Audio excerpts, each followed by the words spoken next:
We need to talk about that Donald Trump press conference today. Something that you've probably seen at least a part of because it's just taken over the internet like wildfire. They're focusing on a number of things, including an apparent name change. We're going to be changing the name of the Gulf of Mexico to the Gulf of America. The Gulf of America, what a beautiful name. And it's appropriate. Sure. Why not? Especially because while that was like the most viral online, that was like the least jarring thing for a number of people. And arguably the thing that should be getting more attention is Trump saying that he will not rule out military force in the Panama Canal and Greenland. The idea that a Trump-led United States would take over those places, those are not new to Trump. And when asked about it today, we saw this. Let's start, if we could, with your references to Greenland and the Panama Canal, so forth. Can you assure the world that as you try to get control of these areas, you are not going to use military or economic coercion? No, I can't assure you. You're talking about Panama and Greenland. No, I can't assure you on either of those two. But I can say this. We need them for economic security. The Panama Canal is vital to our country. It's being operated by China. China. And we gave the Panama Canal to Panama. We didn't give it to China. And they've abused it. They've abused that gift. It should have never been made, by the way. And then when Trump was asked about Greenland again later in the presser, he said, well, we need Greenland for national security purposes. You have approximately 45,000 people there. People really don't even know if Denmark has any legal right to it. With President-elect Trump then saying that he'd hit Denmark with high tariffs if it interfered with efforts to get Greenland to join the US. Also, while we're on this topic, we should also talk about Canada, which Trump has his eyes on. Are you also considering military force to annex and acquire Canada? No. Economic force. Because Canada and the United States, that would really be something. But why are we supporting a country, 200 billion plus a year? Our military is at their disposal. All of these other things, they should be a state. But then also another big moment is when he discussed the hostages. If they're not back by the time I get into office, all hell will break out in the Middle East. And it will not be good for Hamas, and it will not be good, frankly, for anyone. And, you know, with all this, I'm going to link to the press conference down below. It was over an hour long, so really I'm just hitting on some of the highlights and the parts making the most headlines. Which I will say, on that note, like regarding the reactions, they're all over the place. Right? Many news outlets have been characterizing his statements as outright threats to countries like Denmark, but then some outlets just running articles giving more context. The likes of Reuters publishing one titled, "Can Trump Buy Greenland?" And there, noting that the country's prime minister, who recently has stepped up a push for independence from Denmark, has repeatedly said that the island is not up for sale and that it is up to the people to decide their future. You also then had Democratic politicians pushing back against Trump for focusing on some of these issues, with the likes of Representative Hakeem Jeffries writing, "House Democrats are focused on lowering the high cost of living in America, not invading Greenland." And then, regarding his comments on Canada, you had Justin Trudeau saying there isn't a snowball's chance in hell that Canada would become part of the United States, and saying workers and communities in both our countries benefit from being each other's biggest trading and security partner. And so yeah, I'd love to know your thoughts on all this. Let me know your thoughts in those comments down below as we head to Inauguration Day in just 13 days. And while you're leaving that comment or not, let me just say, sup, you beautiful bastards. Welcome back to the Philip DeFranco Show. You daily dive into the news and how the news is covering stories and how people are reacting. This is now just the second official show of the year. I appreciate you being back with us. And I'll just remind you to be subscribed, turn all those notifications on, because I got a brand new show for you every Monday, Tuesday, Wednesday, Thursday at 6 p.m. Eastern, 3 p.m. Pacific. But moving on to different news, is Mark Zuckerberg protecting free speech, or is he bending the knee? That is what a lot of people are asking and debating right now, since Zuck, the CEO of Meta, announced some absolutely massive changes to the way that the company will be handling content moderation on its platforms. Right, and chief among them is Zuck announcing that the company is ending its third-party fact-checking program in favor of a community notes system similar to X. And the system's set to be rolled out in the US only at first over the next couple of months. After Trump first got elected in 2016, the legacy media wrote nonstop about how misinformation was a threat to democracy. We tried in good faith to address those concerns without becoming the arbiters of truth.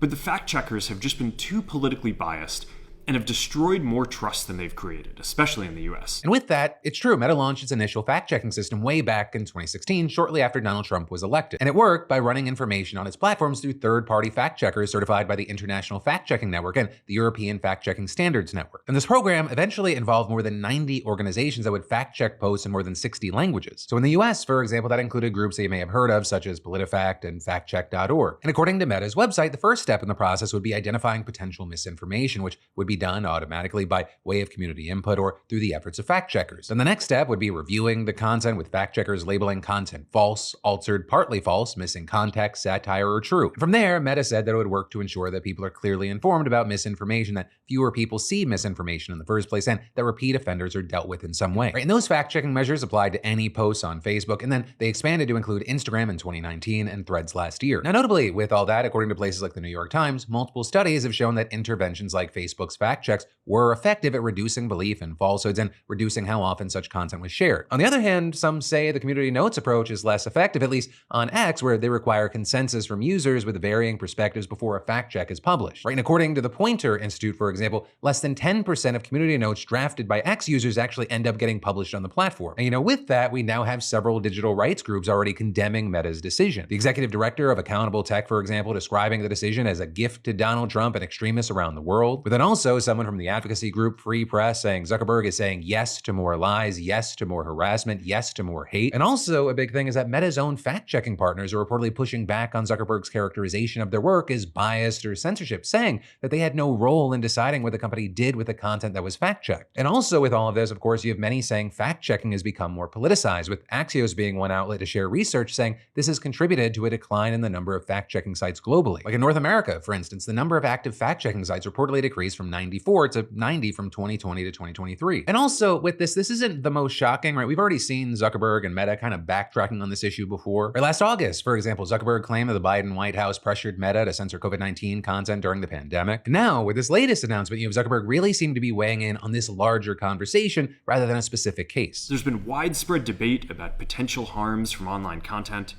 Governments and legacy media have pushed to censor more and more.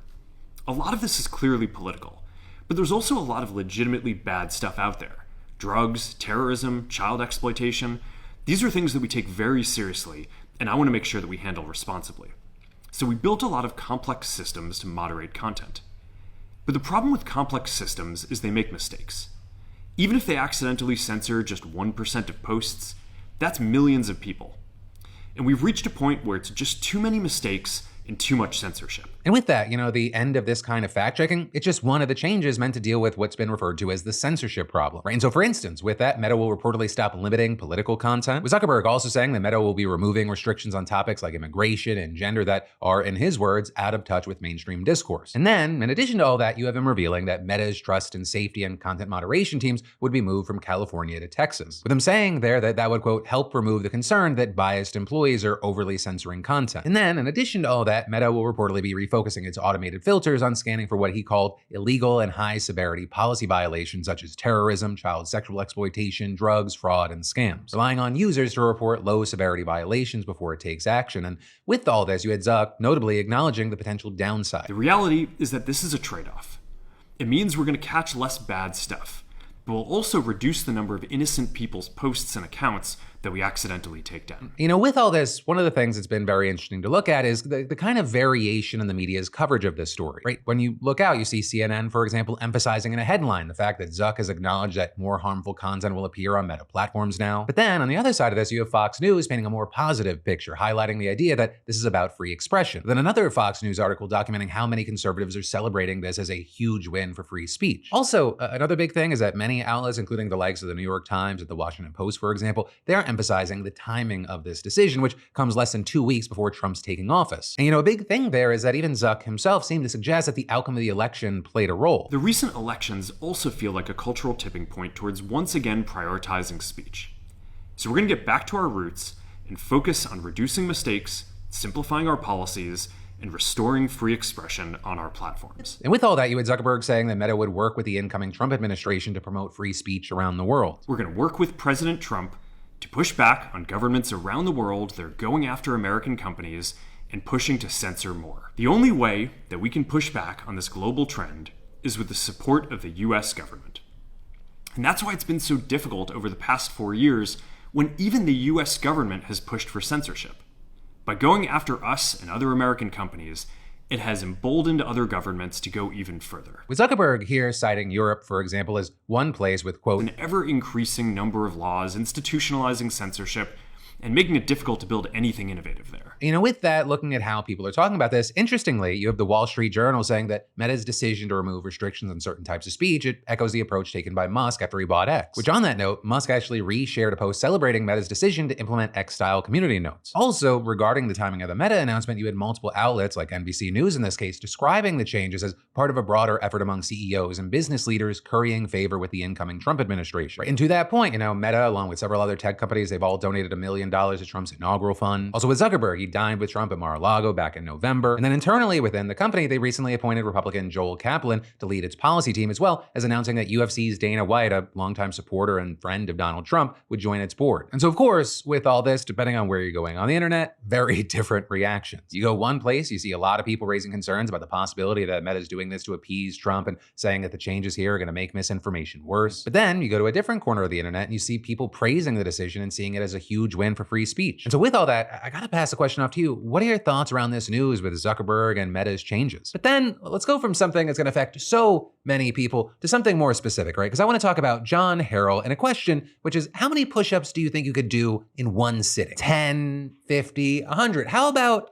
398, a number not being demanded by a Navy SEALs academy, but instead a Texas high school, with specifically Rockwall Heath High School football head coach John Harrell reportedly designing an off-season training program for his students a couple of years ago. And reportedly, for every infraction that any individual player made, the entire team had to do 16 push-ups. One push-up for every game the team would need to win a championship. So according to the students, even the smallest thing like failing to clap on a whistle, 16 push-ups. Having a foot over a starting line for exercises, 16 push-ups. Simply performing the exercises poorly, 16 push-ups. And then they said if they didn't do the push-ups correctly, the coaches made them start over from 0. And so by the end of any season, they said that the total number routinely approached or even exceeded 100. When surprisingly, since they're teenage boys and not fucking Teenage Mutant Ninja Turtles, most students reportedly ended up doing modified push-ups or planking by the end, according to an investigation by the school district. But then, on January 9th, 2023, the students reportedly racked up dozens of infractions, translating into not 100, not 200, but 398 push-ups, with the entire exercise then reportedly taking about 40 grueling minutes. With then, after that day, head coach Harrell stopping his routine, reportedly because some of his players described swelling muscles and dark-colored urine, which, as it turned out, are symptoms of a potentially life-threatening condition known as rhabdomyolysis. It's caused by overexertion, leading your muscles to break down, releasing byproducts into the bloodstream that can damage your kidneys. And in fact, between 10 and 40% of cases end in a kidney failure, according to a National Institutes of Health review. And at this high school, investigators identified 26 students who presented symptoms of rhabdomyolysis, and a physician who reviewed students' medical records reportedly found 12 who met the criteria for a diagnosis, and some unknown number of them reportedly had to be hospitalized, with Coach Harrell then shortly afterward being put on administrative leave and resigning in March of 2023, with investigators who looked into this writing and finding that he didn't consult a certified strength and conditioning coach while developing his plan. And on top of that, it turns out this did not come out of nowhere. Reportedly, the guy had been reminded not to assign any punitive and corporal activities to his players by his athletic director in a 2021 notice. With then all of that bringing us to why we're talking about this news today, a parent of one of the students who supposedly suffered from rhabdomyolysis is suing Harrell and 12 other former and current assistant coaches. But with that, I will say it is unclear how liable they are under Texas law, since they enjoy some protections working in their official capacity as school employees. But that will ultimately be sorted out in a legal court, and in the meantime, I gotta pass it off to the court of public opinion. What is your reaction here? And I'd especially love to hear from you if you have experience in school or organized sports in general. But then, to take a quick break from the news, it's a new year, which means more chances to enter and win the $500 weekly SeatGeek giveaway. Because yeah, it's 2025, but my team worked with SeatGeek to extend the $500 weekly giveaway. And if you haven't entered yet, just do it. Next week's winner could be you. And from concerts and Broadway shows to sporting events, our weekly SeatGeek $500 giveaway, it lives on, and you beautiful bastards are crushing it. Which I feel like I need to say for the uninitiated, SeatGeek is the #1 rated live event ticketing app with over 28 million downloads and access to a wide array of entertainment to get you, a loved one, whoever, out of the house. And all you gotta do is simply add code PDS to your SeatGeek account. You get $10 off, and you could be one of our lucky weekly winners. We're talking $500 in credit towards any of SeatGeek's 70,000 events. But then also, if you're new to SeatGeek, you can also add code Phil for $20 off your first purchase. But again, even if you already made your first purchase, for SeatGeek vets out there, you can add code PDS, which gets you $10 off any purchase. And again, you'll be entered for your chance at the $500 SeatGeek credit, no purchase necessary. But then, switching back to the news, we gotta talk about how the first death from the bird flu in the United States was reported yesterday. But before some of you freak out, let's talk it out. So we got the news from the Louisiana Department of Health that a patient who was over 65 years old and had underlying medical conditions died after contracting H5N1, the first such fatality recorded in the US, with the doctors believing that they got the virus either from a backyard flock or from wild birds. And this person is reportedly the same person who was the first to report a severe case of bird flu in the country last month. Now, for some expanded context here, this is not the first fatality if we look globally. Right? In fact, there have been about 500 deaths reported in the past 20 years, most of them in Southeast Asia, which, doesn't sound like a lot, but you also have people saying, well, you have to consider that there have been less than 1,000 recorded cases in that time. So if that's true, that's about a 50% death rate. But so far, the strains circulating in the United States, they've mostly resulted just in mild symptoms. And right now, there's no evidence that it can transmit from human to human. So if you're not hanging around animals, you're probably good for the time being. But of the 66 cases reported last year, almost all of them worked on farms with cows and poultry. And it's believed that even if it does start transmitting between humans, bird flu is relatively well studied, so it would be easier to develop an effective vaccine for it. All of which is why you have the CDC insisting right now that the risk to the general public is still considered low. But with all that said, there are some reasons to be at least a little bit concerned, right? Namely, the fact that the viral samples from the Louisiana patient reportedly carried mutations that, in theory, might help it infect people more easily. With the CDC notably adding that the mutations were not present in virus samples taken from the backyard flock, right? Which suggests that they developed inside the human patient. And that person, they're not alone, right? One of the mutations was also reportedly found in a 13-year-old Canadian girl, with her case reportedly becoming severe, escalating from pink eye to a fever and coughing to acute respiratory distress syndrome, which then led the doctors to put her into intensive care, with her fighting for her life for weeks, according to the New England Journal of Medicine. And this, even though she reportedly had no underlying medical conditions and was, of course, young. So cases like these, they raise the concern of a new strain mutating to become more deadly or more transmissible, or both. Or as one doctor told NBC News, the human-to-human transmission piece is what we're looking for to make it easier to give to others.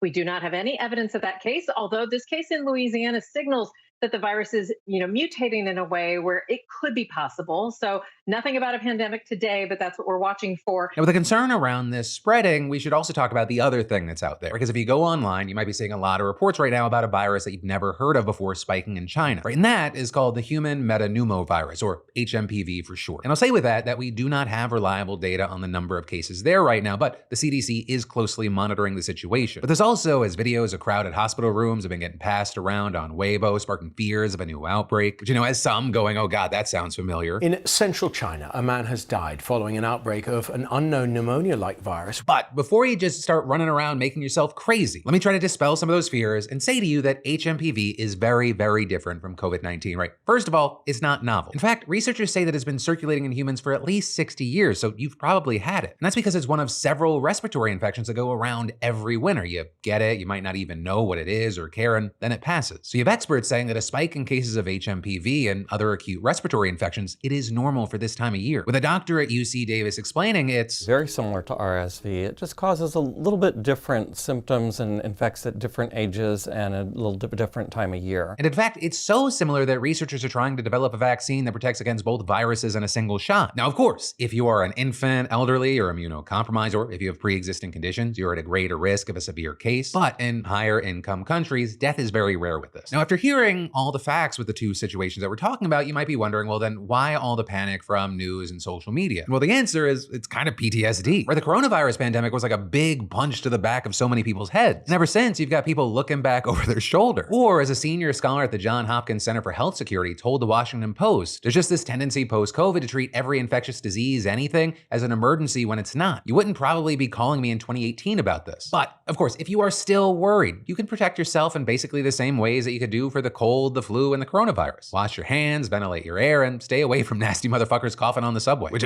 maybe not the best time for that congestion tax, New York. But then, as far as a bird flu, you can make sure you pasteurize your milk, cook your meat properly, and minimize your contact with birds, poultry, and cattle. Also, with this, I'm gonna get my seasonal flu shot. That can't hurt.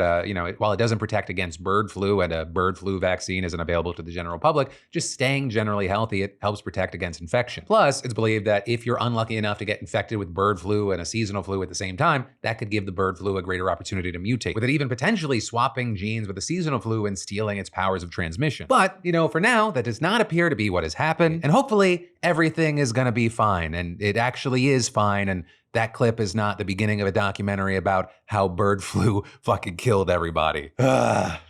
But then, moving on to just general what the fuck news, 2 bodies were reportedly found on a JetBlue plane. So last night, employees at Fort Lauderdale Airport in Florida, they were doing a routine post-flight check on a plane that had just come from New York. And instead of just finding too much trash on the ground because people are sloppy monsters, they found the bodies of 2 people in the compartment for the landing gear. With the local sheriff's office saying paramedics declared both people dead at the scene, and both the homicide and crime scene units, they're currently investigating exactly what happened. With the spokesperson for the sheriff's office saying that while both people appear to be men, their identities right now are unknown, and autopsies are planned to find out how they died. And as far as JetBlue, they say the question of how exactly these people got onto the plane in the first place, it's currently under investigation, as well as saying in a statement, "This is a heartbreaking situation, and we are committed to working closely with authorities to support their efforts to understand how this occurred." Now, as far as anything else we know, we saw in their reporting, CNN citing FlightAware data saying that this particular plane, an Airbus A320 jet, was in service all day, with it flying from Kingston, Jamaica at around 1 in the morning to New York, and then New York to Salt Lake City, and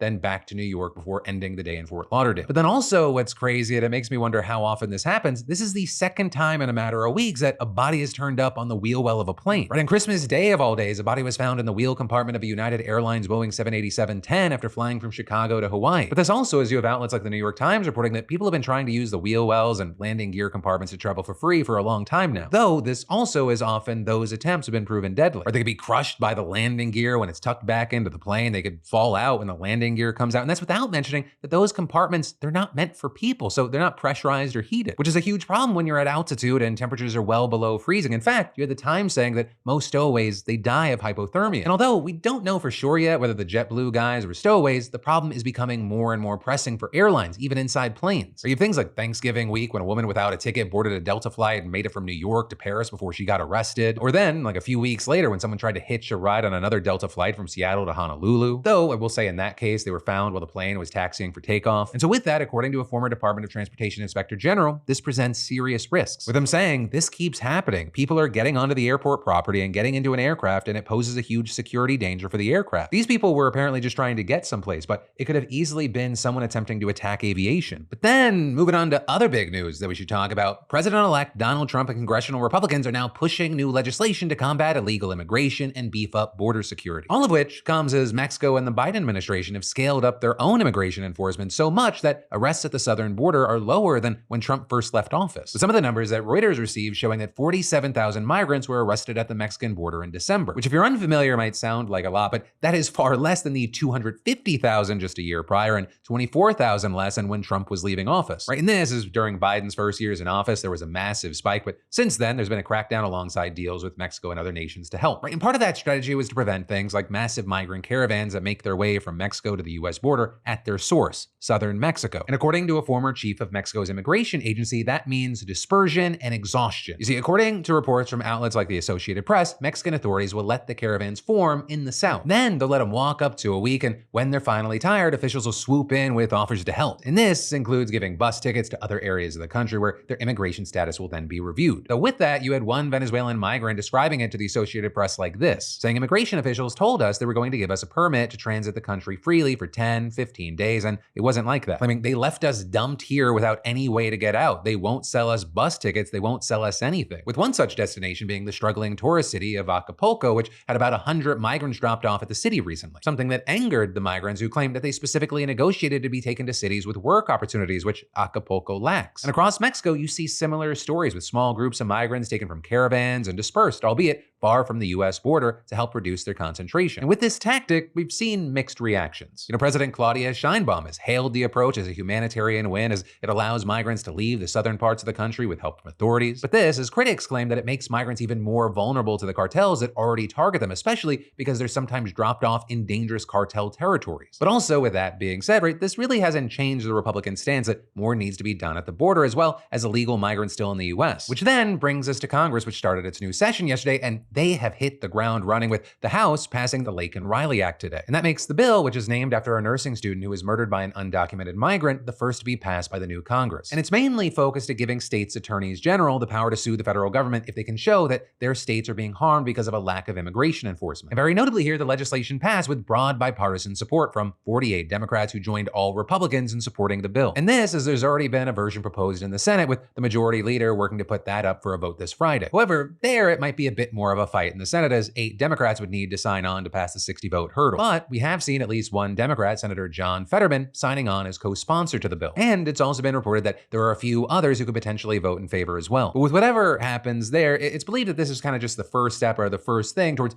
fighting illegal immigration that Congress wants to make. Because there's also this massive discussion about a large omnibus bill that would tackle border security, energy, and taxes. While the specifics are still up in the air, the Republican Party is split into 2 groups about the best way to pass it. Right, both want to use a reconciliation bill, which is a way for Congress to pass a bill as part of a budget. Essentially, they're saying that money allocated for the budget should be spent in XYZ ways. The benefit of doing that is it's pretty fast to pass a bill and only requires a simple majority. So in one camp, you have Republican leaders like Senate Majority Leader John Thune, who's pushing for 2 reconciliation bills to be passed about the topic. However, you then have House Republicans seeming to favor a single reconciliation bill. And then with all this, you had Trump himself weighing in yesterday, saying on talk radio, "Well, I favor one bill. I also want to get everything passed. And, you know, there are some people that don't necessarily agree with it, so I'm open to that also. My preference is one big, as I say, one big, beautiful bill.